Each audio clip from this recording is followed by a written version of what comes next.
La sensibilité, un atout? Oui, j'aurais rigolé moi aussi il y a encore très peu de temps, enfin quelques années. Et en fait, heureusement, l'expérience depuis m'a montré que oui, la sensibilité pouvait vraiment être un sérieux atout dans certaines situations, si tant est qu'on sache l'utiliser. Alors l'utiliser, euh, c'est-à-dire savoir l'écouter, savoir la décrypter et savoir d'une certaine manière la canaliser. Donc la canaliser, c'est pas du tout ce que je comprenais avant, c'est-à-dire faire comme si elle n'était pas là, essayer de l'étouffer, euh, déployer une énergie considérable à faire semblant de ne rien ressentir. Non, non, il ne s'agit pas de ça.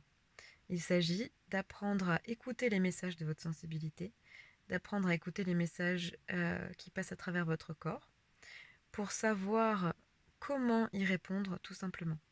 Les considérer en tant qu'information, car il n'y a rien qui passe à travers vous, aucune sensation qui passe à travers vous, qui n'ait pas de sens et qui ne soit pas porteuse d'une information. Donc la première étape euh, pour faire de sa sensibilité un atout, c'est déjà, en tout premier lieu, de se rééduquer à prêter attention à ce qui se passe dans son corps.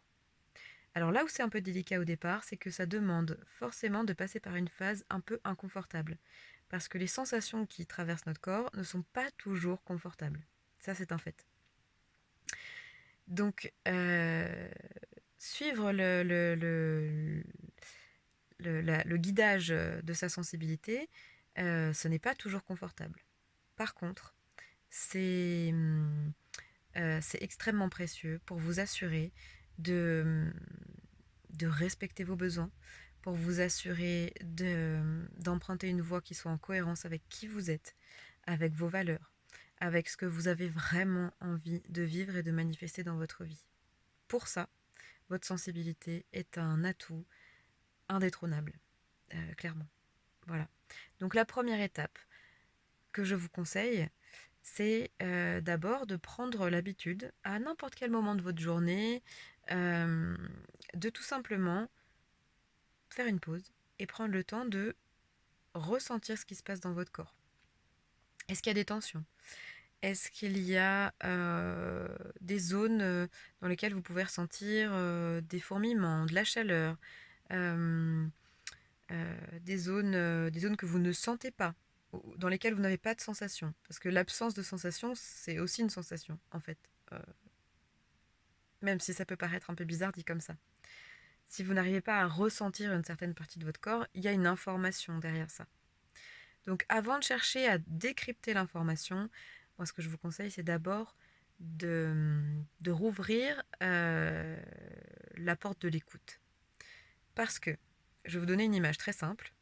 Imaginez que vous êtes en binôme avec quelqu'un depuis votre naissance, depuis toujours, que cette personne cherche à vous parler euh, depuis toujours, qu'au début, au tout début, dans l'enfance, vous l'écoutiez, vous discutiez ensemble, et puis petit à petit, vous avez appris à lui dire, écoute là, c'est bien gentil ce que tu me racontes, mais non, maintenant je vais faire autrement. Donc tu peux toujours parler, hein, mais moi je vais plus t'écouter. Et ça fait donc un certain nombre d'années que vous fonctionnez comme ça. Et puis, un beau jour, vous décidez que vous avez envie finalement, vous vous rappelez que cette personne est là, avec vous, tout le temps, et que vous avez envie de vous réintéresser à ce qu'elle cherche à vous dire. Il se peut que la personne qui donc est tout le temps avec vous, euh, au moment où vous allez lui dire, au fait, t'avais pas un truc à me dire, il me semble, qu'elle vous dise, bon, on me laisse tomber, j'ai plus envie de parler. C'est possible. Ça veut pas dire qu'elle vous reparlera jamais. Ça veut simplement dire qu'il va falloir recréer une relation de confiance et d'écoute pour que vous puissiez recevoir son message. Donc pas de panique.